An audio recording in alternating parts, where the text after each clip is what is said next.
السلام عليكم. النهارده هنعمل سباجيتي باللحمه المفرومه.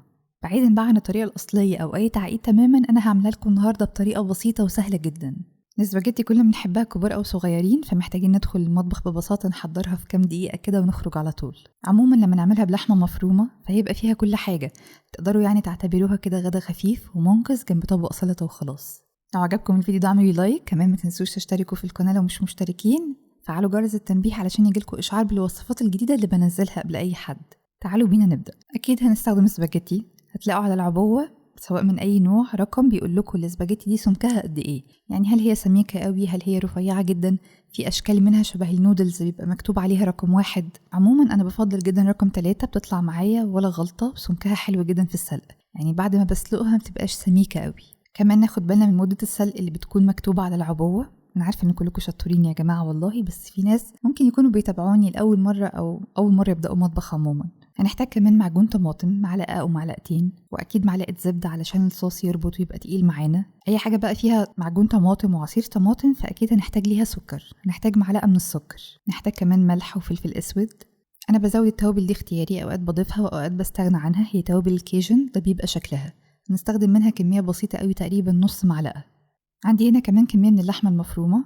الكمية هتكون مرنة من 250 جرام مرورا ب 300 جرام ولحد 500 جرام. ممكن نستخدم لحمة مفرومة، يعني مش لازم كم معين من اللحمة المفرومة. أنا استخدمت 500 جرام على قد مقادير الصوص ده. عندي هنا كمان حبة بصل وفصين من الثوم. هنحتاج كمان عصير طماطم. الطماطم نقشرها ونعصرها ونستخدمها، أو لو عصرناها بقشرها هنصفيها الأول. الكاتشب من الإضافات اللي اتعلمتها من شيف فاطمة كيتشن، بتضيف طعم الوصفة دي حلو قوي.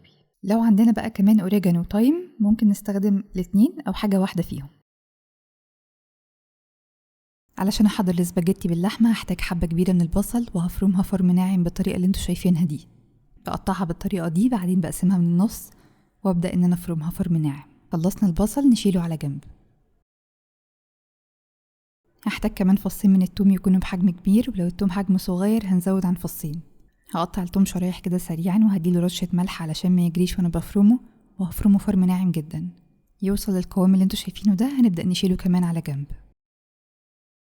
طاسة على النار بسخنها كويس وبنزل فيها بمعلقة كبيرة من زيت الزيتون. كمية اللحمة اللي هنحتاجها هتكون من 200 ل 500 جرام زي ما نحب، ده ينفع وده ينفع.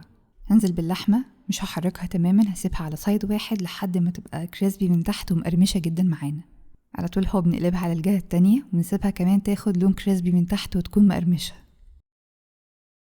بعد ما قرمشناها من الجهتين نبدأ اننا نفرمها بالطريقة اللي انتوا شايفينها دي، نفتتها كويس قوي لحد ما تبقى ناعمة. الطبقة الكريسبي دي بيبقى فيها كل الطعم، ومن أحلى الطرق اللي بعمل بيها تعصيجة اللحمة.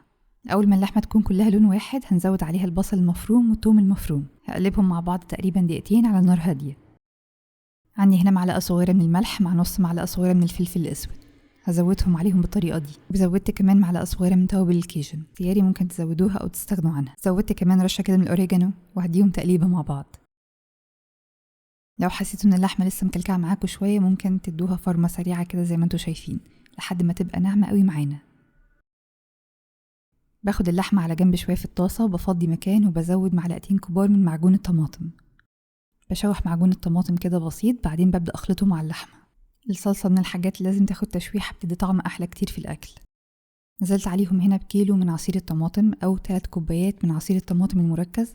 الطماطم بسلقها الاول بعدين بقشرها وبفرمها ناعم جدا، ويفضل جدا ان الطماطم تكون يعني حمرة شوية، طماطم حلوة كده. ممكن تخلطوا كمان طماطم طازة مقشرة ومسلوقة مع طماطم معلبة، هتديكوا كمان نتيجة حلوة.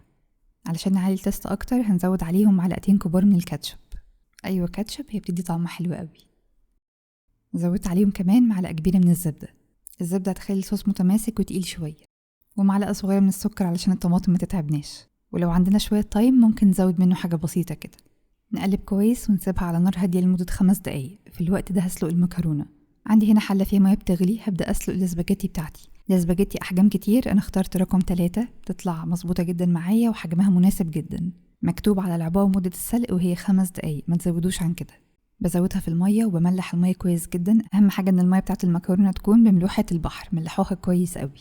ومش هنضيف اي زيت تماما. علشان المكرونه بقى ما تلزقش في بعضها هنستنى دقيقه بعد ما نزودها في الميه ونقلبها تاني مع بعض. انتوا اول ما تنزلوها عموما هتحسوا انها تماسكت كده جنب بعضها جامد. بعد ما ننزل المكرونه بدقيقه او بدقيقتين هنقلبها كده بسيط علشان ما تلزقش في بعضها. لاحظوا اننا مش ضايفين اي زيت تماما.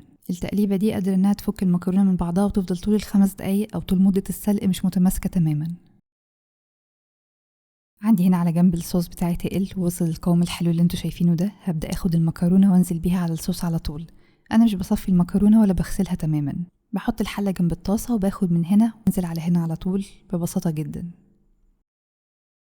ما نرميش بقى مية المكرونة بتاعت السلق، هناخد منها بالظبط نص كوباية او كرنيب ونص مثلا على حسب ما نحب، ونزودهم على الصوص بتاع المكرونة. نهدي النار ونقلبهم مع بعض. هتاخد معاكم من 2 ل3 دقايق على النار وبتتقدم على طول. لو مش هتاكلوا على طول فسيبوا الصوص لوحده وسيبوا المكرونه لوحدها. ممكن تبقوا تضيفوا عليها شويه ميه سخنه كده قبل ما تضيفوها على الصوص، تسخنوها تاني، او اعملوا الصوص سيبوه يبرد تماما، حطوه في التلاجة وقبل الاكل خرجوه سخنوه واسلقوا المكرونه وضيفوها على طول. الاكله دي بتتقدم سخنه فما ينفعش اننا نعملها ونسيبها تبرد ونرجع نسخنها تاني. رهيبة، ريحتها تجنن، بتبقبق كده مع بعضها على النار، ويعني كانت عاملة قلبان في البيت. رشة بقدونس أو كزبرة، شوية جبنة بارميجان مثلا، وبألف هنا. الأكلة دي مهما كبرت بحس إن أنا لسه طفلة وأنا باكلها، يعني بعمل أصوات وبسحبها كده ببقي. بحبها جدا يا جماعة بجد. النكهات مش طبيعية وما خدتش معايا أي وقت تماما. طعمها يجنن، لازم تجربوها بالطريقة دي. الطريقة دي بسيطة وأنا متأكدة إن كلكم هتحبوها. لو حابين صلصة البولونيز الأصلية عملناها قبل كده من فترة قريبة، وكمان نقدر نعمل منها براطيم ونخزنها. هتلاقوا طريقة بالتفصيل وطريقة التخزين في لينك تحت في صندوق الوصف. لو وصفة النهاردة عجبتكم متنسوش تعملوا لي لايك، متنسوش كمان تشتركوا في القناة علشان تستنوا كل الوصفات الجديدة اللي هتنزل قريب. أشوفكم على خير في فيديو جديد. مع السلامة يا حلوين.